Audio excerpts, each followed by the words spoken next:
Velkomin. Tilgangur þessa fundar sá að þau tvö frambjóðnir sem hafa gefið kost á sér geti kynnt svona helstu stefnumál sín og áherslur í þeim málaflokkum sem eru líklegastir til þess að skipta skjólstæðinga ASÍ og þar af leiðandi eflingarfólk mestu máli. Fyrirkomulagið hér í dag verður með þeim hætti að ég mun spyrja Drífu og Sverri út í nokkra mismunandi málaflokka. Bæði munu fá tækifæri til að svara öllum spurningum. Þegar þeirri orðahríðið lokið þá munu þau fá bæði fá nokkra mínútur til þess að kynna helstu stefnumál sín og að því loknu verður opnað fyrir spurningar í sal.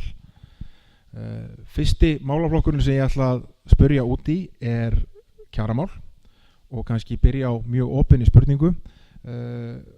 Drífa, hverjar eru helstu áskoranir verkalýðshreyfingarinnar í dag? Áskoranir verkalýðshreyfingarinnar eru þau sömu í dag og hafa í rauninni alltaf verið og ég var á kjaramálafundi hjá Eflingu fyrir 2 kvöldum og það var einn sem var á borðinu hjá mér sem orðaði svo vel bara mannsæmandi líf innan sem utan vinnu og það bara fangar einhvern veginn það sem við erum að gera og höfum alltaf verið að gera. Þannig að verkalýðshreyfingin er alltaf bæði mjög klassísk og kjarabaráttan og svo eru líka áskoranir. Hinn eilífa áskorun að fólk geti unnið á mannsæmandi vinnutíma fyrir mannsæmandi laun, stutta spurningin. Svo núna boltinn hjá aðildarfélögunum að koma með sínar kröfugerðir og það í rauninni hlutverk ASÍ sem félagasamtaka og sem stofnunar að setja það á dagskrá sem kemur út úr aðildarfélögunum. Sverrir. Já, getum tekið undir nánast það sem að Drífa var að segja. Mér finnst að það sem við stöndum frammi fyrir og ekki bara á Íslandi heldur í mörgum að nokkur löndum okkar, það bara vaxandi sérhyggja og það uppgangur frjálshyggju og okkar stóra verkefni að reyna að spyrna við fótum og reyna að ná aftur vopnum okkar og við sjáum að við þurfum að leggja áherslu á þessa mikilvægastu málaflokka fyrir allan almenning. Það heilbrigðismál og húsnæðismál, aðgengi að menntun og annað. Þar held ég að verkalýðshreyfingin hún verður að fara í forystu.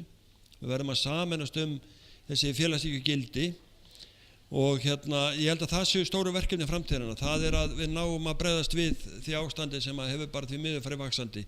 Þessi misskipting og hún Sólveig talaði um stéttaskiptingu á Íslandi. Það hefur alltaf verið mikil stéttaskipting á Íslandi og hún fer vaxandi. Fjárlög voru kynnt í vikunni. Þar var opinberað að minnsta kosti að einhverju leyti það innlegg sem stjórnvöld virðast ætla að koma með í komandi kjarabaráttur. 1% hækkun á persónuafslætti, aukin framlög í millifærslukerfi eins og barnabótakerfi og vaxtabótakerfi, einhver aukning á framlögum í svona regnhlíf sem kölluð húsnæðismál. Ég byrja á þér, Sverrir. Dugar þetta til? Nei, þetta of lítið, þetta of seint. Og ég meina við getum tekið langt svar en stuttasvar þetta er of lítið og þetta of seint og það of mikil skattpíning sérstaklega á neðstu tekjuhópana og það verður bara snúa því dæmi við og þetta er of lítið.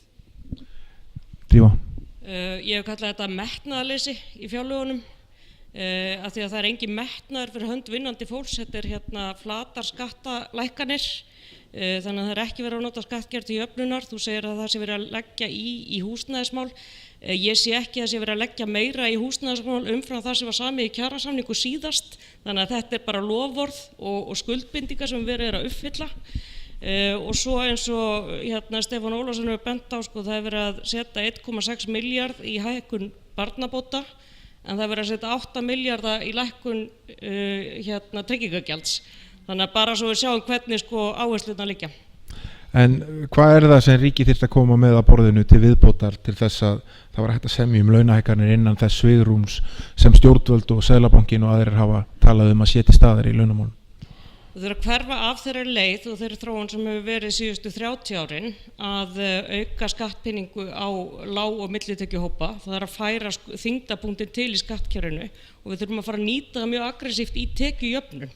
Því það hefur verið að draga úr því markvisst, meiri segja þannig að það hefur verið að hygla þeim sem í efri heipunum og að mínu mati að þá verður ekki hægt að fara í einhverjar skattbreytingar sem sátt verður nema að ræða fjármagnstekjuskattinn og þá sem virðast vera stikkfrí til að greiða til samneyslunar hér á Íslandi.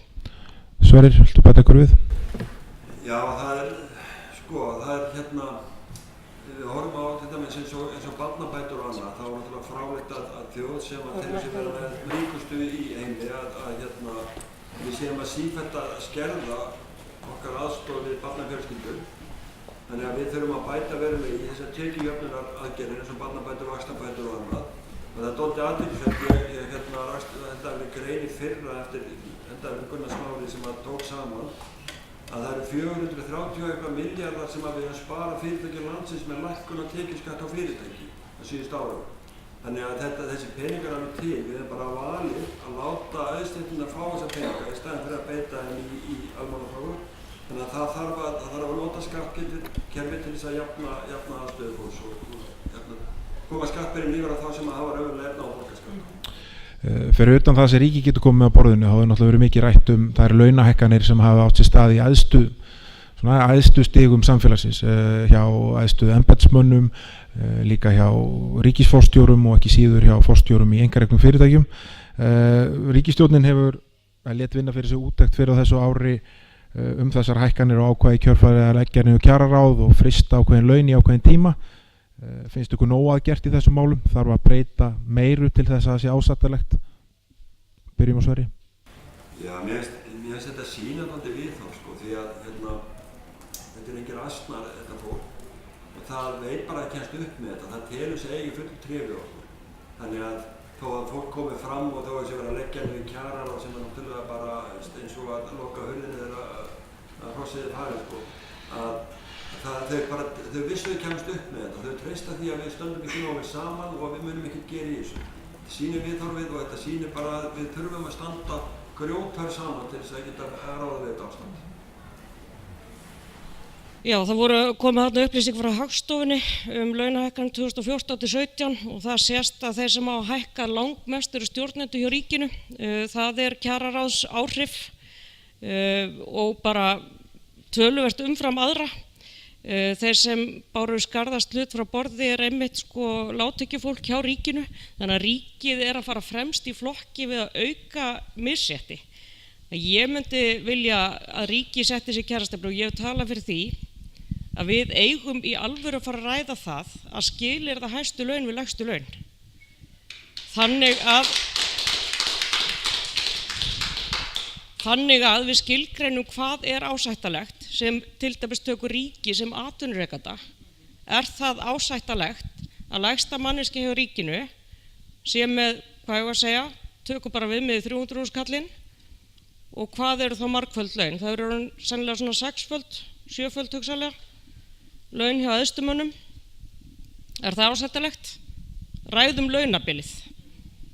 Þessu tengt, þessar tölur sem mittist á sem Hagstofan birti í vikunni, það sýndu meðal annars að forstjórar landsins og afgreiðslufólk á kassa í dagvöruverslunum hækkuðu sama prósentuhlutfall, eða 27-28%. Þetta skilaði hins vegar forstjórunum 398.000 meira í heildarlaun en kassastarfsmönnum 86.000.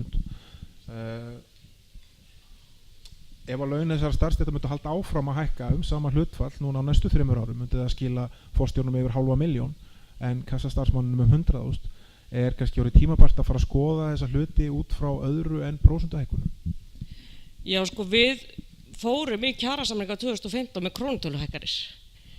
Málið er að krónutöluhækkanir hafa tilhneigingu til að breytast í prósentuhækkanir og leggjast í prósentum ofan á efstu stéttirnar. Þannig að það þarf eitthvað meira til heldur en að fara inn í kjarasamningu og segja við ætlum krónutöluhækkanir. Það þarf einhvern veginn að skilyrða það og festa þannig að þær breytist ekki í prósentuhækkanir. Ef við sömdum 20.000 króna álag á taxta hjá okkur, að allt í einu að fara að breyta því í prósentur og þá verður það náttúrulega margfeldisáhrif þegar í hæstu laun koma. Þannig að ég held að við komumst ekkert áfram í þessari umræðu nema að ræða launabilið. Það er næsta skref í umræðinu. Hvað væri svona kannski, og svo fær Sverrir að svara þeirra spurningu líka, hvað væri svona ásættanlegur margfaldari til þess að vera að vinna með þar? Það er náttúrulega eitt.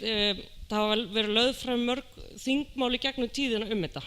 En þetta hefur ekki verið til umræða svona síðustu 20-30 ári nema undantekningu og þegar maður sér þingmálin að þá hefur þol okkar fyrir misrétti aukist. Einhvern tíma var þingmál að fólk í hæstu stöðum mætti ekki vera meira en helming meira, eða tvöfalt segi. Síðan var það þrefalt, síðan var það fjórfalt, þannig að við sem þjóð höfum þróast í þá átt að hafa meira þol fyrir misskiptingu. Ég hef svona í mínum huga, án þess að ég vilji slá því föstu, heldur vil ég bara að við ræðum okkur niður á það, í mínum huga það þrefalt og ekki meira. Sverrir. Já, ég reyndar nú ekki með neina sérstaklega tölu það og finnst erfitt að gerast dómar í þannig máli, en varðandi krónutöluhækkanirnar þá myndi ég vilja vekja athygli á því að við höfum frá 2006 þá höfum við innan starfsgreinasambandsins verið nánast aðalega semja krónutöluhækkanir og þannig að við höfum verið trú þess innan okkar raða og það þannig komið að launataxtar eins og til dæmis bara hjá Eflingu að við erum búin að keyra á gríðarlega saman að ef við fyrir 10 ára aftur í tíman þá var heldur 37% munur á efsta og neðsta taxta bara innan Eflingar og hann sennilega komið niður í 16-17% mun núna. En það gerist þá innan ákveðna verkalýðsfélaga. Já, ég segi það, við semjum með krónutöluhækkanir sko. Hækka jafn mikið og neðstu hóparnir prósentulega. Já, sko, við erum að semja krónutöluhækkanir í okkar röðum, aðrir taka það eins og Drífa sagði, þýða það yfir í prósentur, en það ekki hópar sem við erum að semja fyrir, það bara tekin. Þannig að segja að ef að menn vilja fara að semja launahækkanir annara hópa, þá það dálítið annar kapli. Við náttúrulega erum að semja fyrir okkar viðsemjendur, sko. Seðlabankinn beinlínis hótaði því í vikunni að ef að launahækkanir eru hærri en það ætlaða svigrúm sem hann telur verið til staðar þá myndi hann sjá sig knúin til þess að hækka vexti. Hvernig leggst slíkur málflutningur í ykkur? Við byrjum á þessu Sverrir. Já, hann meira heldur en nánast hótaði, hann hótaði því. Bara þó að hann sagði það bara alveg hreint út að sko Seðlabankinn hefur það hlutverk að verja Seðlabankinn að verja verðbólgumarkmið og Seðlabankinn samkvæmt lögunum frá 2011 sjálfstæð stofnun. Við höfum reynt að Alþýðusambandið hefur reynt að vera að tróða inn í kjarasamninga einhverju viðmiðunum vaxtalækkanir eða gengisviðmið og Seðlabankinn lætur sér það engu skipta, hann sjálfstæð stofnun. Þannig að ég veit ekki, Seðlabankinn munu örugglega að gera þetta. Þeir munu örugglega að hækka vexti. Já, þetta söngur, maður veit ekki hvort þetta eru hótanir sem eru tilbúin til að standa við eða ekki, en við skulum líka hafa í huga að sko vaxtabreytingar eru eitthvað, eða mannlegu máttur sem kemur að vaxtabreytingum. Þannig að það ekki sko náttúrulegumál hvernig vextir hækka og lækka, þannig að og gagnvart mannlegu máttum það hægt að búa til þrýsting. Síðan það líka hlutverk verkalýðshreyfingarinnar að gleypa ekki hugmyndafræði þá hagfræði sem miðað út frá núna í dag, heldur þurfum við líka aðeins að fara að hugsa út frá öðrum hugmyndum og hagfræði. Ég ætla að hrósa Eflingu sérstaklega fyrir það að hafa verið duglegt að búa til þessa umræðu undanfarið og ég vil til dæmis nú missi ég athyglina að tuga hvort að mikrofónir að Sverri sé að fara í lag. Sko ef við ætlum að knýja fram hagvöxt að þá sennilega besta leiðin til að gera það að hækka tekjur fólks sem mun sannarlega nota launahækkunina sína beint í verslun og vöru og þjónustu til að auka lífsgæði en ekki setja inn á bankabók, þannig aukum við hagvöxt. Þannig að við þurfum stundum að breyta svolítið sjónarhorn í þessari hagfræði og ekki gleypa hana hráa því við höfum farið illa út úr því. Ég ætla að skipta aðeins kúrs og fara yfir í húsnæðismál.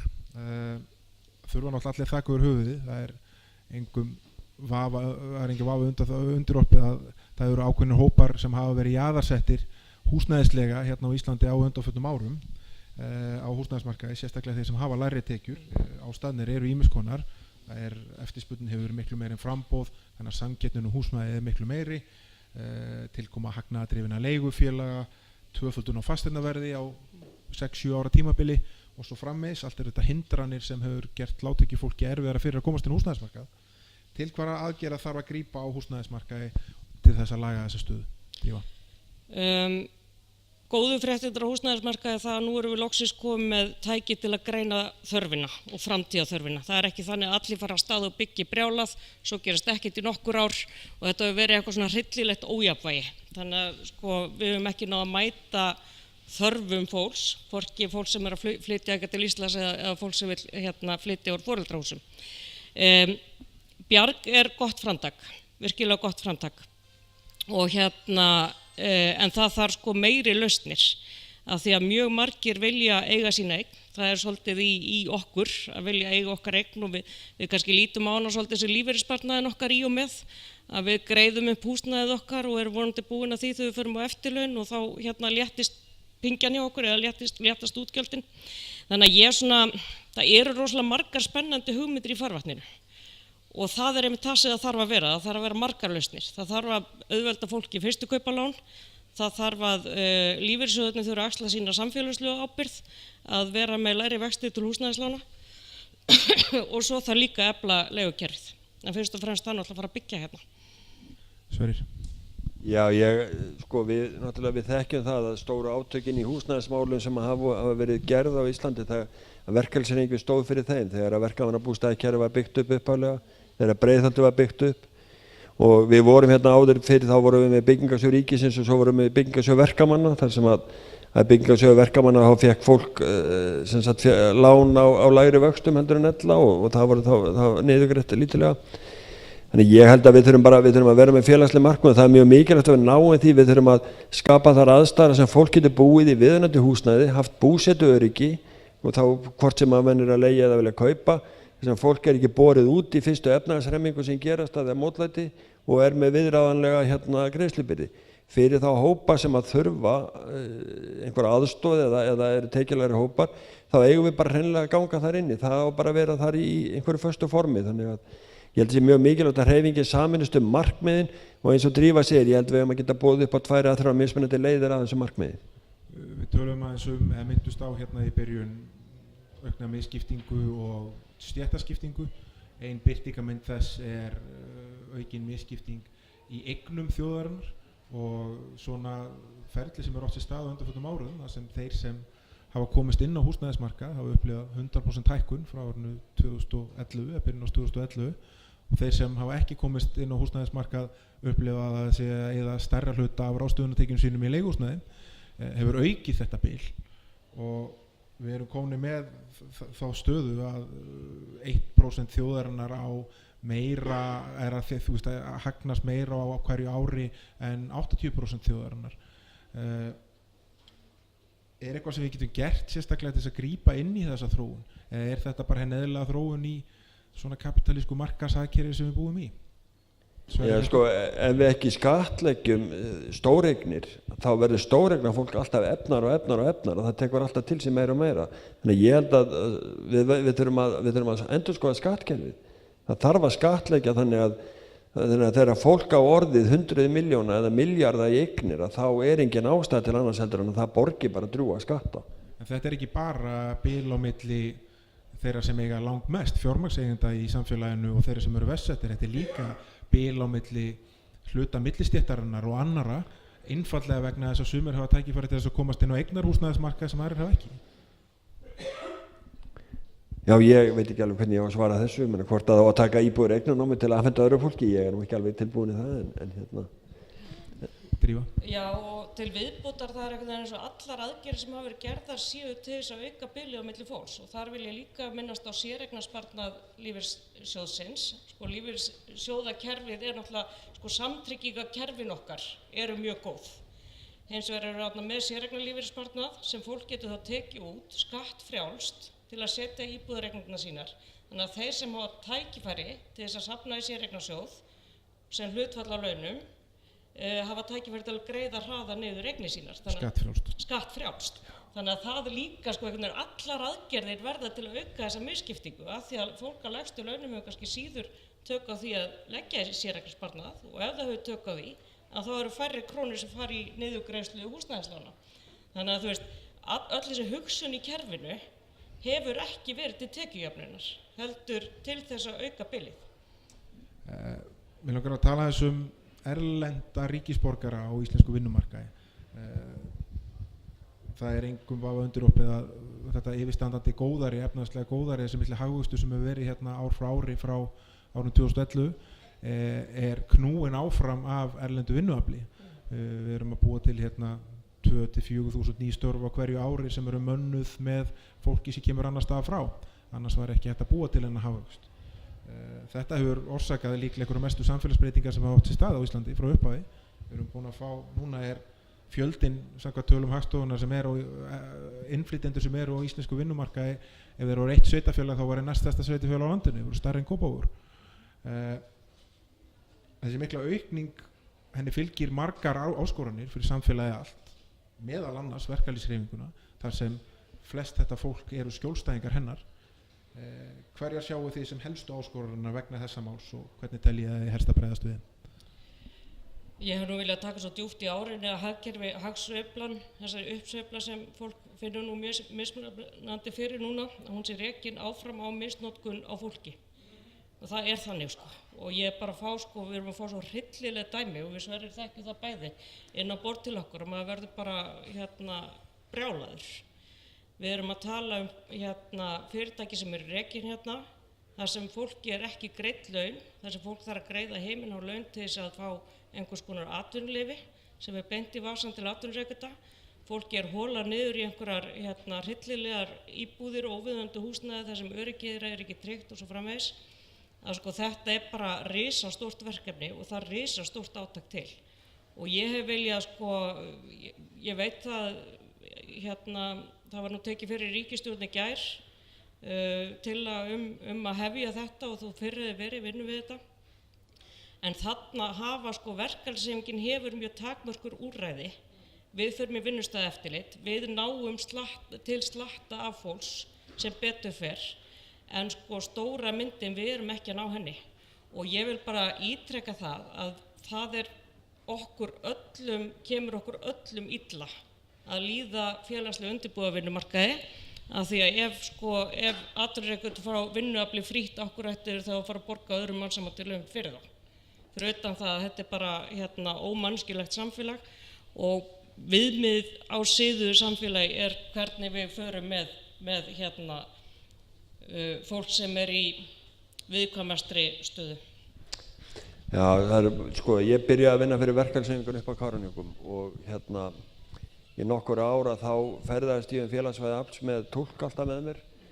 Ég fór á vinnustaðafundi jafnvel með lífverði eða mjög stórvaxna menn sem voru vinir mínir sem lentu oftar í handalögmálum upp á Kárahnjúkum á 2 árum heldur en á mörgum árum á sjó norður í Barentshafi. Þannig að þetta var tiltölulega harður heimur. Vandamáli var þar, sko, vandamálin bara í haugum sko, og það í fyrsta lagi að maður þarf að ná sambandi við mannskapinn og það að skapast traust og það gerist ekki nema með því að maður sé bara duglegur að hitta fólk og ræða málin og útskýra og annað slíkt og margir hópar sem komu hingað í framkvæmdina fyrir austan voru mjög tortrygnir. Þeir voru að koma frá löndum þar sem að glæpamennskan var yfirráðandi í verkalýðshreyfingunni og þetta var stundum mjög töff umhverfi. En það sem var stundum grátlegast og ömurlegast að það var að við stóðum ekkert minna í slagsmálum við íslensk stjórnvöld. Og ég man alltaf eftir fyrirtæki á höfuðborgarsvæðinu GT-verktökum sem að það sem var allt svikið og svindlað á öllu sem hægt var og þegar við vorum búin að stoppa vinnuna og sækja mannskapinn að þá kemur forstjóri Vinnumálastofnunar upp á Kárahnjúka og kom síðan gangandi út með blaði, hann myndi mig alltaf á hvað hann forsætisráðherra Bretlands sem kom að bring your peace in my time sko. Þegar hann kom með hvítt blað og sagði við erum búin að gera samkomulag sem var náttúrulega svikið daginn eftir sko. Þannig að við vorum alltaf við vorum í endalausum átökum við vinnueftirliti, við Vinnumálastofnun og heilbrigðiseftirliti því það meðvirkni íslenskra embættismanna var orðin fullkomin. En síðan annað, fyrir ekki aðeins að þú talar sko, það sem ég hef talsverðar reynslu og það sem við gerðum þegar við fundum fólk þar sem var verið að svindla og svíkja öllu, það þarf að fjarlægja fólki af vinnustæðum. Við sendum bara rútur upp á vinnustæðan og við sóttum fólki. Við vorum eitt stærsti viðskiptavinur hótel á Austurlandi á tímabili því að við bara fórum með heilu vinnuhópana, settum upp á hótel og heldum og hérna greiddum síðan gisting og fæði meðan að við vorum að fá tekna lögregluskýrslur og annað. Síðan þarf að fara í hvert einasta mál. Við höfum þetta til stefnu, við háðum á annað 100 dómsmál á 2 árum. Við stefndum hverju einasta máli. Það eina leiðin til að fá sér fyrirtæki til þess að skilja eitthvað, það að þetta kosta. Myndust á hérna í byrjun samfélagslega ábyrgð í lífeyrissjóðana, þá tengslu við húsnæðismál. Þeir eru náttúrulega orðnir kjölfestu fjárfestar saman í nánast öllum fyrirtækjum á landinu sem skipta einhverju máli. Það er komin upp svo sérkennilega stað að lífeyrissjóðir eru eigendur fyrirtæki sem skipta neytendur, það er að segja eigendur lífeyrissjóðana miklu máli og ákvarðanir þeirra það hvort að olíuverð eða dagvöruverð eigi að hækka getur haft áhrif á fjárfestinguna sem þeirra ráðast í. Þetta er svona dálítið sérkennileg dilemma sem þeir eru búin að setja sig í og virðast vera komnir einhvern veginn á þeim tímapunkt að þeir þurfa að fara kannski að endur skilgreina hlutverk sitt aðeins, kannski með tilliti til aukinnar samfélagslegar ábyrgðar. Hvernig eiga verkalýðsfélögin sem hafa náttúrulega aðkoma að lífeyrissjóðunum í gegnum stjórnleðara að beita sér fyrir því að þessu ferli veri hraðað að lífeyrissjóðunir axli stærra samfélagslega hlutverk? Sko, það er bara vaxandi vilji fyrir þessu og ég er sjálfur í stjórn lífeyrissjóðs, ég er í stjórn Stapa lífeyrissjóðs. Ég flutti ræðu á aðalfundi Stapa núna og ég sagði þar við eigum bara hreinlega að taka völdin í fyrirtækjunum. Því að lífeyrissjóðunir eiga orðið það mikið í þessum fyrirtækjum að við getum tekið völdin. Og hérna það sem betur verið mjög vaxandi skilningur innan stjórnar lífeyrissjóða og ég tók þátt í að skrifa eigendastefnu Stapa og þegar hún var komin í, það var fyrir 5 árum síðan og þegar hún var komin í gegnum allt ferlið og þá var hún orðin hræðilega útvötnuð og það var samt sátt hana, en það núna er sátt að taka hana upp aftur í haust og það var herða verulega á henni og það er eitt sem gerðist núna í vor sem að ég held að hefur verið næstu óhugsandi fyrir svona 4-5 árum síðan. Bæði fulltrúar Stapa og annara stóra lífeyrissjóða mættu aðalfundi N1, mættu aðalfundi Eimskipafélagsins og greiddu atkvæði gegn starfskjarastefnunni.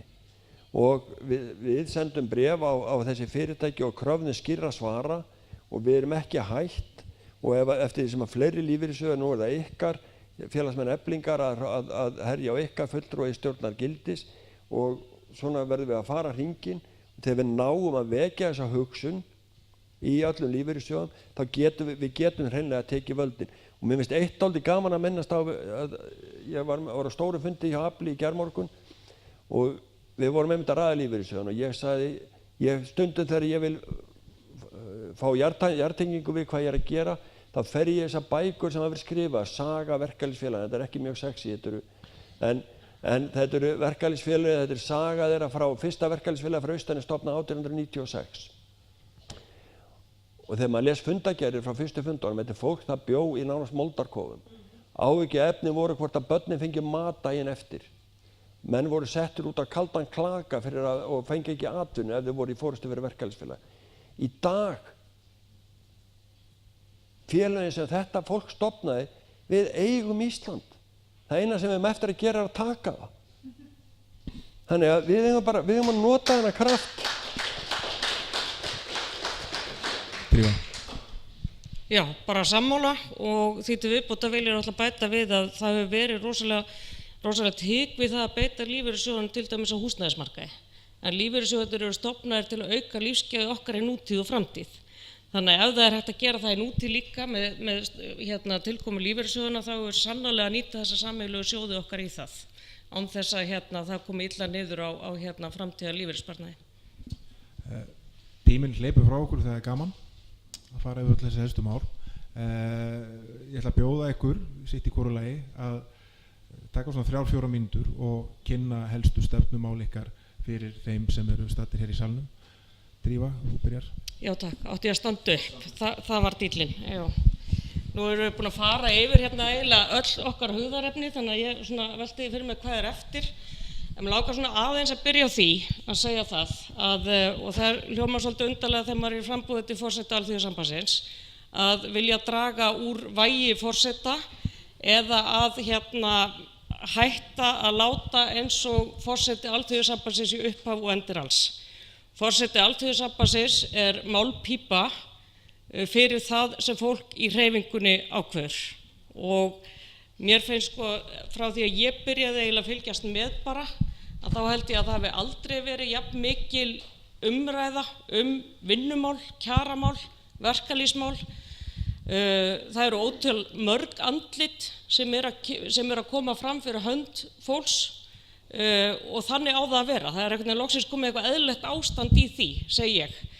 Þannig að hver er forseti Alþýðusambands Íslands hverju sinni, það veltur á því hvort að sá forseti sé góð málpípa, hvort að kunni lýðræðisleg vinnubrögð og hvort að hann geti talað máli fulltrúa sinna, og þá er ég að tala allra fulltrúa. Þá erum við að tala verkafólk, við erum að tala iðnaðarmenn, sjómenn, við erum að tala vinnandi fólk á Íslandi, hvort sem við vinnum hjá almennu markaði eða einu opinbera.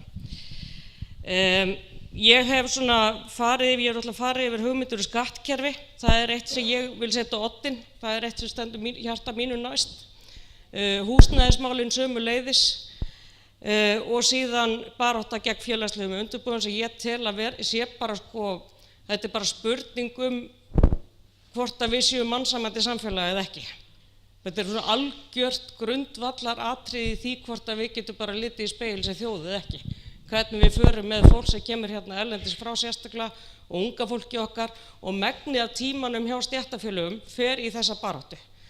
Þannig að ég vil, og ég hef lagt þetta til við þau stjórnvöld sem ég hef náð eyrum hjá, að það veri farið í stórauki eftirlit og það veri eiginlega búið til svona teymi á vegum hins opinbera, Vinnumálastofnun, Vinnueftirlit sem ég vil reyndar helst sameina þær stofnanir, lögreglan, skatturinn, gríðarlega mikilvægt því að yfirleitt það peningarnir sem skipta máli,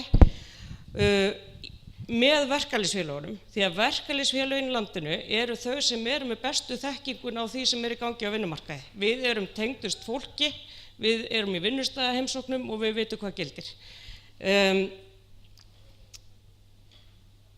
Við eigum ekki að vera lögregla, við eigum ekki að vera yfirvald sem kemur inn á staði, við eigum að vera fólk sem tala við annað fólk, veit hvað er í gangi og er tilbúið til að aðstoða. Löggæslan á að vera eitthvað annað og það er mjög mikilvægt að við erum að fara með formgerum þetta betur, að það verði þá heimild líka til þess að fara inn í húsnæði á vegum atvinnurekanda ef þú ert í húsnæði á vegum atvinnurekanda og taka það út. Að því við erum að sjá það að atvinnurekendur eru kannski með laun í góðu lagi en svo eru þeir bara innheimta 200.000 kall fyrir einhverja kjallaraholu og ná laununum þar með tilbaka. Þetta erum við að sjá.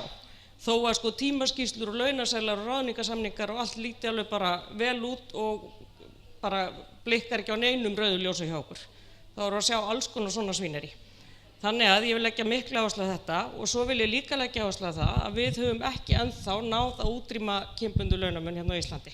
Hann er gríðarlegur, hann hefur nánast ekkert haggast og það þurfum við þegar við tölum öryggi á vinnustöðum, áreitni, mannsæmandi líf, mannsæmandi vinnuskilyrði, að þá hangir þetta líka saman við þá menningu sem er ótrúlega rótgróin hjá okkur að mismuna fólki í launum. Hvort sem það eru karlar, konur, útlendingar, eftir stéttum og svo framvegis. Þannig að ég held að ég láti hér við sitja, ég held að ég sé búin að koma öðru á framfæri í fyrirspurningu. Takk.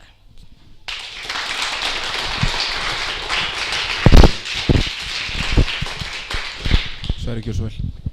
Já, ég vil nú byrja að þakka Eflingu fyrir að bjóða okkur á hana fund og fá ávarpa þetta og varðandi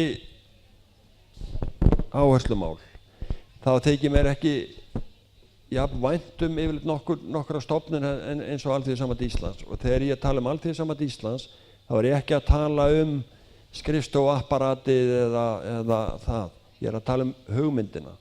Það er að segja að alþýða landsins bindi samtökum til þess að vinna sínum málum framgangi.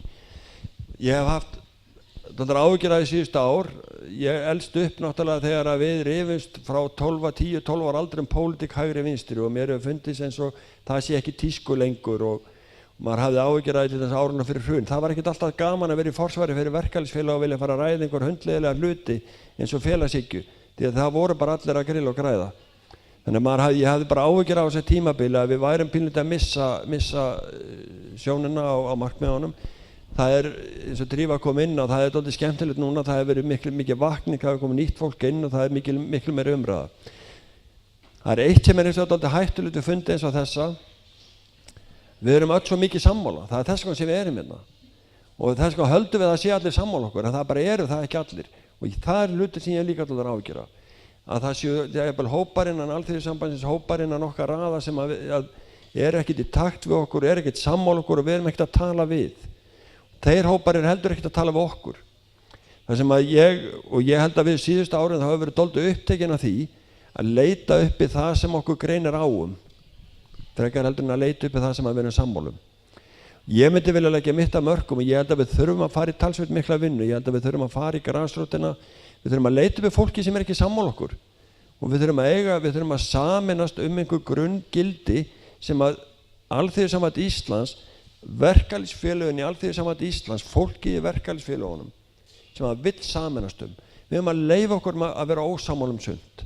En við eigum að sameinast þessi grunngildi félagshyggju, við eigum að sameinast heilbrigðiskerfi, húsnæðismál, menntakerfið, félagslegt réttlæti. Við höfum að sameinast þessi mál og við höfum að beita hreyfingunni. En við beitum henni ekki nema með því að við náum, þetta lýðræði hundleiðilegt fyrirbæri, það er tímafrekt og vitlaust. Ég man þegar ég byrjaði að vinna fyrir afl, fyrir austan. Ég kom beint af sjónum og ég var ekkert í góðum máli, ég var drykkjumaður og ég var á norskum línubátum og þetta ég var ekki á góðum bátum minni sem þetta var harður heimur og þetta var harður mannskapur. Svo fyrir ég að vinna fyrir afl og ég var stundum brjálaður. Þetta var svo leiðilegt, ég vissi þetta allt, ég kunni þetta, en ég þurfti að fara á fundi og það þurfti að röfla hlutina fram og tilbaka og aðrir þurfti að vera saman. Ég var alveg að vera vitlaus á þessu. Ég hafði engan tíma í þetta, ég vildi bara taka á málunum. Ég var svo heppinn að ég var með æðislega samstarfsfólk hjá afli og stjórnarmenn sem komu eftir langa vinnudag og sátu með mér og leiði mér að rasa út og svona og ég lærði þetta og ég hef ótakmarka álit á félögum mínum í afli. Venjulega fólkinu, bara sjómönnunum og fiskvinnslufólkinu, þess að dómgrindin svo góð og þetta svo skynsamt. Þetta hópurinn sem við eigum að fara út í fólki okkur, við eigum að sameinast grunngildin, þá erum við óstöðvandi. Við unnum ekki rétt til atvinnuleysisbóta, til veikindaréttin, orlofsréttin. Við unnum hann ekki með því að kljúfa okkur niður í smá hópa og fylkingar og leita að því hvað við erum ósamálum. Við unnum hann að því við vorum sammála einhver markmið. Það er það sem ég vil leggja mitt af mörkum. Og verkalýðsfélögin halda sjálfa sínu sameiningsrétti. Og næstu kjarasamningar að þá mun reyna á þessa aðra hugsun. Ég held að Alþýðusambandið kemur ekki til með að leiða hennar kjarasamningi næstunni. Það verða félögin að gera. En ég vil að við undirbúum okkur í framtíðina að Alþýðusamband Íslands hafi skýra félagshyggju, framtíðarsýn og að félagsmenn Alþýðusambandsfélagana séu sammála hana. Þannig getum við unnið. Takk fyrir.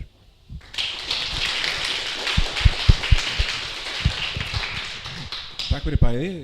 Mér hafa þegar borist nokkrar spurningar úr sal. Þær fyrstu koma frá Gylfa og Guðjóni. Það eru 4. Ég ætla bara að spyrja einu og þið fóðu bæði tækifæri þess að svara þeim. Byrja á Sverri. Hver ættu lágmarkslaun í landinu að vera? Lágmarkslaun í landinu ætti að vera svo tala sem að verkalýðsfélögin geta samið hafa kraft til að semja og ná árangri í. Ég get ekki nefnt einhverja tölu vegna þess að ef að verkalýðsfélögin treysta sig til að fara í átök sem skila hærri launum þá eigum að fara í þá átök. Það er samningarnefndi verkalýðsfélagana þannig að það getur engin einn maður sagt laun eiga að vera eitthvað svona. Laun eru samningsatriði á markaði og það fara eftir hver styrkur verkalýðshreyfingarinnar þegar samið er. Laun eiga að vera þannig að fólk getur lifað á þeim. Svona í fyrsta lagi. Hver sú krónutala skiptir líka rosalega máli upp á hvernig skattkerfi okkur er. Ef að við léttum skatta, hættum skattpíningu á lægsta tekjuhópnum og millitekjuhópnum, að þá getum við komið nær niðurstöðu í launum. En viðmið á að vera mannsæmandi lífi utan sem innan vinnu. Næsta spurning þeirra félaga hver er afstæða ykkar til verðtryggingarinnar? Drífa. Hún er flókin. Verðtryggingin hefur gert mörgum kleift að eignast húsnæði hérna á Íslandi. Þú borgar meira, þú ýtir þessu fram með þig. Ég ekki hrifin af verðtryggingunni, hún kemur í skotum og þyngir skuldir heimilana. Ég hins vegar vil ekki afnema verðtrygginguna fyrir en það algjörlega ljóst að það verði ekki til eins verra fyrir launafólk og fyrir þá sem skulda húsnæðislán. Og sumir hafa ofurtrú á því að við bara tökum verðtrygginguna af núna, að þá munu vextir með einhverjum hætti lækka bara svona sjálfkrafa og markaðurinn muni sjá það að fólk geti borgað af húsnæðislánunum sínum. Markaðurinn hefur aldrei séð fólk á húsnæðismarkaði, aldrei nokkuð tíman. Þannig að ég treysti því ekki. Þannig að eins og ég segi, svarið bara já og nei. Já, sko, verðtrygging, mér bara slétt saman verðtryggingu. Sko, það sem við þurfum að samanast leið til þess að fólk geti búið við búsetuöryggi, borgað ásættanlega hluta af sína launum í kostnað við það húsnæði, hvort sem það leigir eða kaupir. Hvað svo aðferð sem notuð til að reikna út þennan ásættanlega hluta kölluð, hvort hann kölluð verðtrygging eða breytilega vextir eða hvað hann kölluð, mér bara nákvæmlega sama, þetta bara tæknilegt atriði. Við hefum ekki verið að þrasa svona hluti. Við hefum að samanast það sem að saminar okkur, og það saminar okkur það að við viljum að fólk geti búið við eitthvað búsetuöryggi og geti borgað af sínu húsnæði. Og ég alveg upp í verðtryggðu umhverfi, ég hef aldrei fengið lánað svo mikið sem krónu alla mína ævi nema kannski einhverja minni háttar yfirdrætti í styttri tíma. Ég borga verðtryggingu af öllu sem ég hef ekki lánað og ég myndi, ef ég var að fara að kaupa mér íbúð í dag, þá myndi ég taka verðtryggt lán. Hægt að stytta vinnuvikuna, til dæmis í 36 stundir? Sverrir? Já, alveg klárlega sko, og mjög víða held ég að það hafi skilað sér bara í framleiðinu aukningu. Ég held að þetta sé eitthvað sem við eigum að, þetta eitt af þessum grunnmarkmiðum sem ég myndi gjarna vilja að Alþýðusambandið sameinast að við settum okkur eitthvað. Ég man eftir þegar vinnuvika var stytt niður í 40 tíma og allir heldu að ég var ekki byrjað að vinna þá sjálfur en ég man eftir að pabbi var alltaf heima á laugardögum og það held allir að framleiðni myndi minnka en hún bara gerði það ekki. Þannig að ég held að þetta sé bara rétt skrifi rétt átt. Ég sammála því að það sé hægt og það eigi að vera stefnt að því og mér finnst rosalega gaman að finna svona vaxandi kröfu það hjá öllum stéttum, konum og körlum og iðnaðarmönnum og verkafólki og verslunarmönnum. Það svona vaxandi undir alltaf. Ég prófaði þetta svona fyrir þegar við vorum að gera kröfugerð 2015, þá var enginn sérlega spenntur fyrir þessu, af því fólk einhvern veginn hafði ekki alveg trú á þetta. Ég held að með þessu verkefni sem Reykjavíkurborg hratt af stað og sveitarfélög að taka upp í meiri mæli, þá þetta að fara út á almennamarkaði líka og ég ekki að segja að þetta gerir sjálfkrafa, en þetta komið, það einhver skriða sem verður ekki stöðvuð í kröfunu styttingu vinnuvikunar. Þannig að ég verið svolítið hikandi við það að við förum hátt með þessa kröfun í kjarasamninga, að því við getum þurft að selja það, heldur vil ég athuga hvort þetta sé ekki þróun sem að verði farið í þó að við tökum það ekki sérstaklega upp í kjarasamningum. Og síðasta spurningin frá Gylfa og Guðjóni hvernig getum við lækkað vexti í landinu? Já, $1 milljón spurningin, algjörlega. Eins og ég sagði að vextir eru ákveðið hvar það af mannlegum öflum. Og það hægt að hafa áhrif á það. Þetta ekki náttúruöfl sem ákveða vextina hérna á Íslandi. Þannig að við verðum að beita þrýstingi til þess að hafa áhrif á það. Við þurfum líka að kynna til sögunar annað en hinn stóra sannleik í hagfræðinni sem hefur verið ástundi hérna á Íslandi alltaf langa tíma. Þannig að ef ég vissi svarið við þessari spurningu þá var ég mjög hamingjusöm. En ég veit ekki alveg hvernig á að vera nema að beita þrýstingi. Já, ég var nú að hugsa í gærkvöldi, ég hafði ekki mikinn tíma til að hugsa hana fund, svo var ég að hugsa í gærkvöldi, já, allir ég fá ekki einhverja rosalega erfiða spurningar og kvikindislegar, ég hafði nú aðeins að pæla í þessu. Og þetta var eina sem ég var ábyggilega að spyrja hvernig að lækka vexti. Svo ég googlaði pínlítið og svona, ég eiginlega engu nær, sko, og ég datt hana greinar eftir mismunandi hagfræðinga sem hefðu greinilega mjög mismunandi sín á þetta, þannig að fyrst að þeir eru búin að vera í 10 ára að stúdera þetta og vita þetta ekki, þá ég meina menn að tala að hagkerfi sé lítið og við erum með viðkvæmt hagkerfi og annað slíkt. Þannig að ég kann ekki spurninguna hvernig hægt að lækka vexti. Ég meina, þeir segja, þessi spekingar, þessi spurningu framboð og eftirspurn á peningum og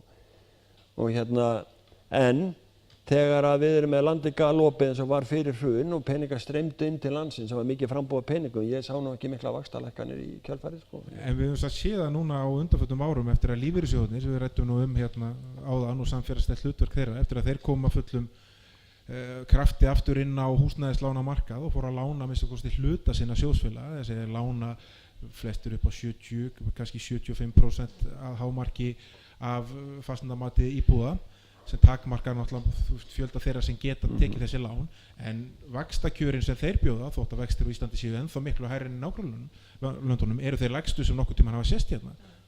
Það er verðtryggðir vextir hjá lífeyrissjóðunum eru komin í nálægt 2,5% vöxtum á. Já, ég held að það sé rétt og ég held að það sé athyglisvert í þessu sambandi að þetta hefur náttúrulega heilmikið verið rætt í stjórn Stapa og ég hef náttúrulega pínlítið öðru skoðun á þessu sem flest öðru og ég er náttúrulega hrifinn af því að gefa fólki kost á að taka sér lán sem að fyrstu 50% af veðhæfninni á jafnvel ennþá lægri vöxtum vegna þess að það sem að menn reikna alltaf inn í þegar að vera að reikna út hvað er hægt að, eins og þegar að lífeyrissjóðirnir er að reikna, búa til eitthvað reiknilíkan og er að meta þessa vexti, að það er útlán, það er tapaáhættan. Það er að segja að útlán tapist og þegar eitt fasteignalán tapast þá er það há upp að það er gríðarlega mikið í þessari vaxtaspurningu. Þannig ég held að ég þekki nú til, ég bjó í Danmörku og er ennþá skrifað lán þar sem að fyrrverandi eiginkona hús sem að hún á, en þar eru þannig að það eru miklu lægri vextir eftir því sem að vera neðar á veðbókavottorðum, þannig ég held að það sé eitt sem við getum farið í og reynda að koma áhættu þættinu meir út, þannig ég held að við getum kannski farið með vextina á fremsta lánunni, jafnvel ennþá neðar heldur en í dag og þeir eru komin niður fyrir 3% verðtryggt vísu á einhverjum lánum sko. Þannig að raunvextir, ég veit ekki sko, það er ekkert lengra síðan heldur en 1990 að við vorum að borga 7,eitthvað% vexti, verðtryggða vexti á húsbréfun okkar sko. Og ég sé að það eru einhverjir hérna í salnum sem nikka á mun eftir þeim tíma, þetta var náttúrulega ekki mjög fyndið og húsbréfun voru meira að segja að þau voru seld með 20% afföllum oft. Þannig að þetta var náttúrulega svífi og okkur finnst alltaf að vera vextir í dag með það sem að var á þeim tíma. Nei. Já, þá ætlum við kannski bara að opna fyrir spurningar og sal ef einhver slíkar eru. Með rétt upp hönd, hann Viðar gengur til eitthvað með mikrofón. Ég vil biðja ykkur um að standa upp, kynna ykkur með nafni og tiltaka til hverra þið beinir spurningunni. Kæra þakkir, ég heiti Hallfríður Þórarinsdóttir og mér langar að þakka ykkur fyrir mjög fróðlega framsögn og komið inn á svo margt. Ég ætla að byrja á því ég er mannfræðingur og hef verið að stunda rannsóknir á innflytjendum á Íslandi núna undanfarin 10-15 ár og ég verða að hrósa verkalýðshreyfingunni fyrir það að standa vaktina fyrir innflytjendur því að það er alveg, sko, það er til háborinnar skamma hvernig yfirvöld í þessu landi hafa gjörsamlega hunsað hlutverk sitt, en mér langar að spyrja ykkur, það er ótrúlega margt sem mér langar að spyrja ykkur að, en eitt er varðandi, kemur inn á þess að vexti og allt mögulega, eða tvær spurningar, annars vegar varðandi persónuafsláttinn, hvort það er ekki mál að hækka hann upp í það sem hann var upphaflega og hitt er með krónuna, hvað myndi það þýða fyrir vexti og bara kjör almennings í landinu ef að krónan væri bundin við annan erlendan og stabílan gjaldmiðil, gæti það bara ekki hjálpa okkur ansi mikið? Tökum bara allar spurningarnar og svo lefum við þeim að svara Já, komið sæl, ég heiti Ólöf.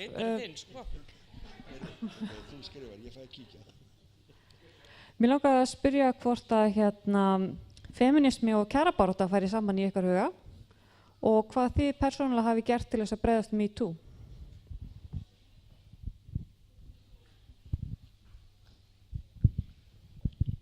Já, Þorvaldur er ég. Ég hjó eftir því að það var Drífa talaði hámarslaunammun. Það er nefnilega alls ekki nýr umræða, en ég fagna því að hún sé sett frekar á dagskrá. Stefán á löppinni, hann flutti með þess að þingmálu þetta fyrir 40 árum eða svo. En þá kemur alltaf að því, já, en síðan ákveð bara markaðurinn, hvað hann borgar. Hvernig hefði við að ákveða þessi hámarslaun? Og þetta rekur okkur dálítið að því hvernig, að hve miklu leyti markaðurinn á að stjórna hagkerfinu. Viljið þið að stærri hluti af kapitalinu á Íslandi verði í félagslegu eigu og ef svo eru þið með einhverja hugmyndir leiðir að því? tækni. Ég heiti Stefania, mér langar að forvitnarskorti hafi eitthvað velt fyrir ykkur stöðu fólks sem missir atvinnu miðjan aldur. Það getur verið mjög erfitt fyrir þetta fólk að fá vinnu aftur og þetta hverfur oft, sem sagt, fólk hverfur inn á heimilin eftir að búa að klára atvinnuleysisréttinn sinn. Hafið þið eitthvað velt fyrir ykkur hvernig ætlið að, eða hvort þið getið unnið eitthvað með þessum hóp? Ok, og við tökum 2 í viðbót. Já, takk, ég heiti Halla Gunnarsdóttir. Ég ásamt hópi fólks í framboði til stjórnar neytendasamtakana og mér langar að spyrja ykkur út í neytendamál og svona samlegð verkalýðsbaráttu og neytendamála og þá líka í samhengi við hluti eins og svona the gig economy og og mjög ódýrar vörur og þjónustu sem að kann á einhverjum staði vera gott fyrir neytendur, en hvernig er verkalýðshreyfingin að taka á þessar umræðu?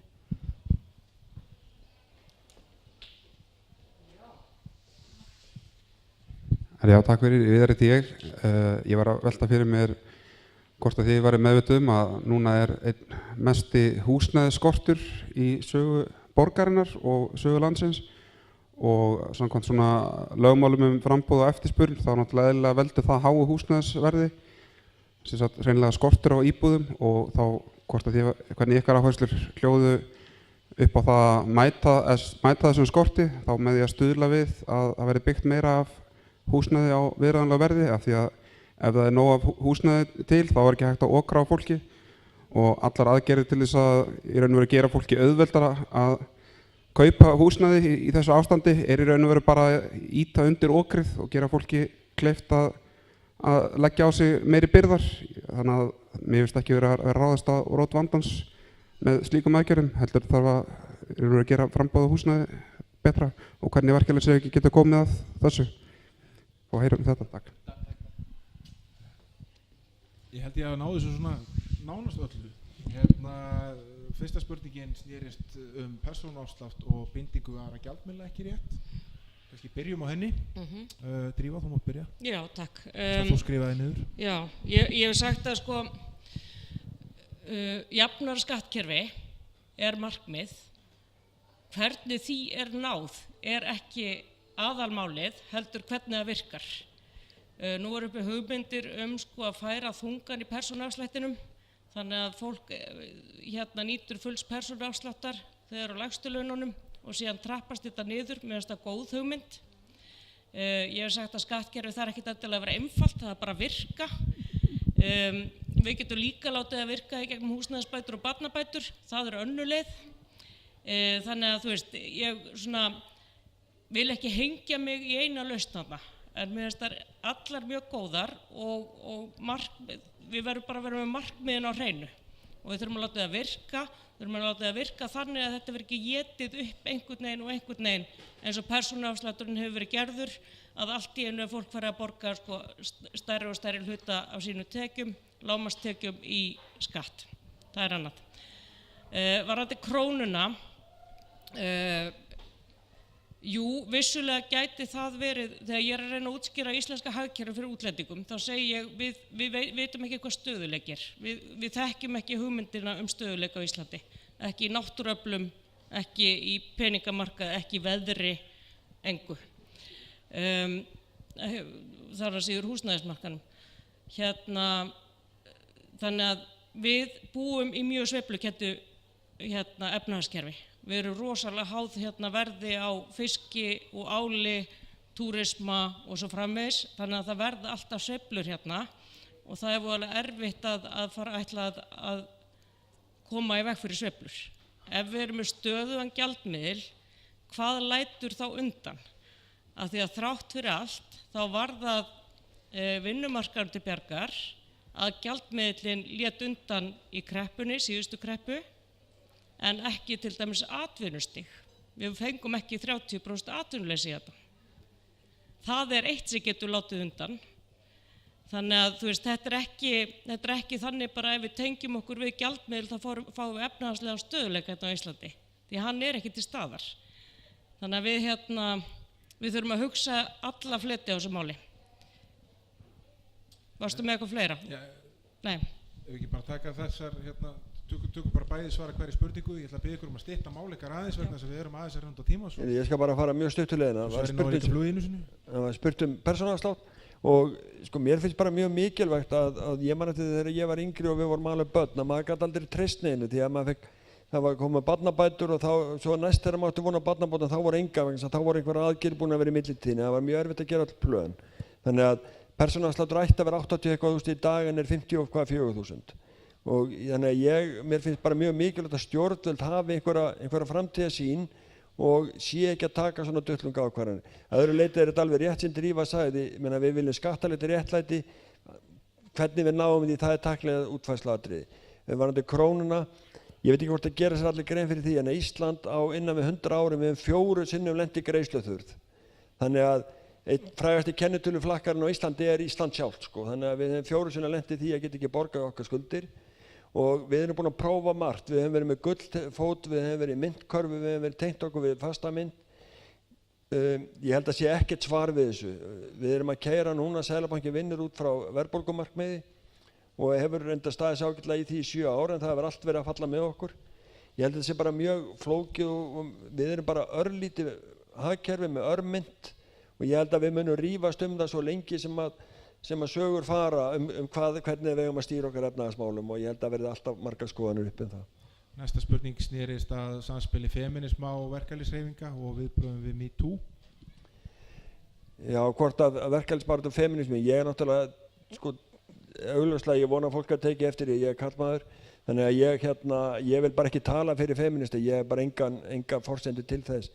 Viðbrögð við MeToo-hreyfingunni, mér fannst líka rangt að það væri karlmenn sem var einhvern veginn að reyna að argast í því, en afl reyndi að setja á fót hóp og bjóða fólki að hittast og ræða málin. Ég held að það hef nú lítið orðið úr því ennþá, þannig að nei, ég hef ekki slegið inn keilur í þessar umræðu. Já, feminismi eins og ég fór yfir í framsögu minni, það er náttúrulega bara eitt af því misrétti sem verkefni sem ekki verður að taka inn í misréttið milli karla og kvenna á vinnumarkaði, en það er ekki einfalt, það verður ekki lagað með jafnlaunastæli, ég vil vara svolítið við því. Það var ekki lagað með lagasetningu, það var ekki lagað með samþættingu kynjasjónarmiða sem var svo rosalega mikið í eina tíð, það var ekki lagað með jöfnum töxtum, þetta er flóknara verkefni en svo og þarf að taka inn í miklu fleiri breytur, það þarf að taka ofbeldismálin og þá MeToo-umræðuna, það þarf að taka ábyrgð kvenna á heimilisstörfum, á ólaunuðum umönnunarstörfum og svo síðan kjörin og fæðingarorlof kemur til dæmis mjög sterkt inn í þetta og leikskólamálin. MeToo, við vorum svolítið góð í þessar umræðu starfsgreinasamt við vorum svolítið vel undir búin, þar segja ekki góð, það er erfitt að vera góð í þessar umræðu, við vorum vel undir búin undir þessar umræðu því við vorum búin að vera í svona verkefnum, alþjóðlegu verkefnum og vorum með stóra alþjóðlega ráðstefnu 2015 þessi mál, þannig að ég er búin að vera ég held ég sé búin að halda svona 40-50 fyrirlestra á Íslandi og erlendis hvað við getum gert og völd og virðingu á vinnumarkaði og áreitni og svo framvegis. Ég er ekki alveg sammála Sverri að karlar eigi ekki verið í þessu umræðu, mér finnst þeir eigi að vera, mér finnst í verkalýðshreyfingunni að karlarnir hafa svolítið látið konuna þessa umræðu þar og það er ekki nógu gott af því að þetta fjallar um öryggi á vinnustöðum og ekkert annað. Bara eins og mér finnst ég geta að tala það þó að smiðir séu nánast bara kallar að þeir séu með hjálma og það er mikilvægt og að steinlasa sé í lagi. Ég ætla að vera feikilega ósanngjarn á lokasprettinum þar sem húsinu er lokað klukkan 4 og það er ýmislegt eftir hérna. Ég ætla að sjóða síðustu 4 spurningarna sem komu úr sal saman í eina og gefa ykkur tækifæri til þess að svara því sem þið viljið svara því, svona 2 mínútur á haus. Það var spurt hvort að þetta er breytingar á kapitalinu, það var spurt fólk sem dettur út á atvinnumarkað á miðjum aldri, það var spurt neytendamál og samlað með verkalýðshreyfingunni og svo var spurt að því hvernig þetta stuðla því að byggt verið meiri húsnæði og við ráðlegu verði. Gjör svo eftir Drífa. Takk. Þorvaldur, Samfélagsbanki, ég er mjög hrifinn af slíkum hugmyndum. Ég á ekkert í neinu vandræðum með fé án hirðis. Þegar þú missir vinnu miðjan aldur, við erum náttúrulega með ákveðin úrræði sem er virk. Ég vil hins vegar beina sjónarmiðum af sjúkum vinnumarkaði sem hendir fólki út, sem tekur ekki á móti fólki aftur í hlutastörf. Það þýðir ekkert að vera að tala um eitthvað starfsgetumat eða vinnumarkaðurinn er þannig að hann kreist eitthvað einasta blóðdropa út úr fólki í 100% vinnu og meira. Þú veist, og svo fyrir fólk inn í virk og það er endurhæft aftur út á hennar sjúka vinnumarkað, sko. Þannig að þar er þetta halla neytendamál, góður punktur, sko, neytendamál snýst ekki bara að lækka verð og við verðum að hafa það í huga. Jú, afnumum alla tolla, viljum við það? Viljum við hefja massívan innflutning á neysluvöru hingað til Íslands sem er byggð á þrælavinnu í útlöndum? Er það eitthvað sem við viljum? Það er ein leið til að lækka verð á neysluvöru. Þannig að neytendamál snýst ekki bara um verð, þetta snýst um gæði vöruna líka. Og þetta snýst um það að við séum ekki að flytja út misnotkun á vinnuafli hér til annarra landa sem við sjáum ekki og líður þessna betur með að borga minna fyrir vöruna. Viðar húsnæðisskortur, við fórum svolítið vel yfir það að mæta skorti og ég algjörlega sammála því. Við þurfum að vera með fjölda úrræða og ég ætla bara að segja það að nú var til dæmis Íbúðalánasjóður að vinna rosalega greiningavinnu. Í fyrsta sinn erum við komið með einhverjar óháðar upplýsingar hvað vantar af húsnæði. Það var bara rosalega barátta að koma því í gegn. Að missa valdið yfir greiningu og húsnæðismarkaðnum frá greiningadeildu bankana og SA yfir til ríkisstofnunar. Þú veist, þannig að loksins eru að koma með einhverja hugmyndir hvað vantar og getur verið að byggja einhver almennileg plön og sveitarfélagið fara að gera sér sínar áætlanir og við verum að fylgja þeim eftir. Takk. Sverrir, sami tímarami, sömu mál. Bara örstutt, það var varðandi samfélagslegt kapital, sko, þá held ég að við hefum líka snúið annarri þróun við og það er að ég var einmitt að sjá að ef við tökum þessi Ísavía sem hétt flugmálastjórnin áður fyrr og þessi ríkisfyrirtæki sem er búið að breyta einhver OHF til að losna, til að leyfa strákonum að vera í hlutabréfaleik. Ég vil snúa þessu öllu við. Ég vil að við rekum bara okkar eigin ríkisstofnanir og gera það bara stolt. Þannig að ég vil flytja meira af atvinnulífinu aftur bara þar sem það var og hætta þessum hlutabréfaleik. Varðandi fólk sem hrekst út af vinnumarkanum út af öðru, þá hef ég talsvert verið í þeim málaflokki. Ég stofnaði starfsendurhæfingu Austurlands 2007 og var talsvert að vinna í þessum málaflokk. Ég held að við eigum eftir að gera mjög mikið í þessum málaflokk og eins og Drífa kom inn á, það verður líka breyta vinnumarkaðnum og það verður auka skilning og jafnvel stuðning að fólk geti farið út af vinnumarkaði með einhverja skerta starfsgetu. Ég held að þetta sé bara þjóðþrifamál og verði að fara í gang. Neytendamál. Hvort að verkalýðshreyfingin eigi að vera einhver stór gerandi í því, ég veit það ekki. Við erum náttúrulega, ég sendur af og til að gera verkkannanir þegar í verðlagseftirliti Alþýðusambandsins. Verkalýðshreyfingin hefur verið í þessu frá upphafi og orðið PAN er ekki bara skógaguðinn, ekki klámhópurinn sem var starfandi 1980, heldur það er fyrsta kaupfélagið á Norðfirði sem var Pöntunarfélag Austfirðinga á Neskaupstað, það hét allan PAN.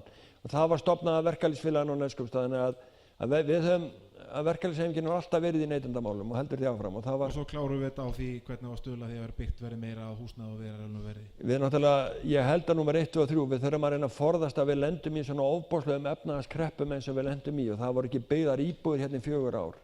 Það er náttúrulega, við erum ennþá að súpa seiðið af því. Þegar við förum síðan aftur að byggja íbúðir, það er bara markaðurinn sem er að því, markaðurinn sá peninga í stórum íbúðum, þannig að fyrstu árin eftir hrun þá voru bara byggðar einhverjar 70 milljón króna íbúðir.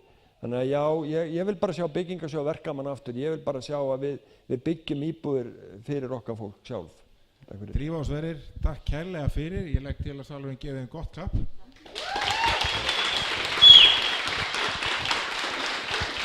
Og með síðast að sé boðið upp á kaffi og kökur hérna fram á húslokum. Takk fyrir.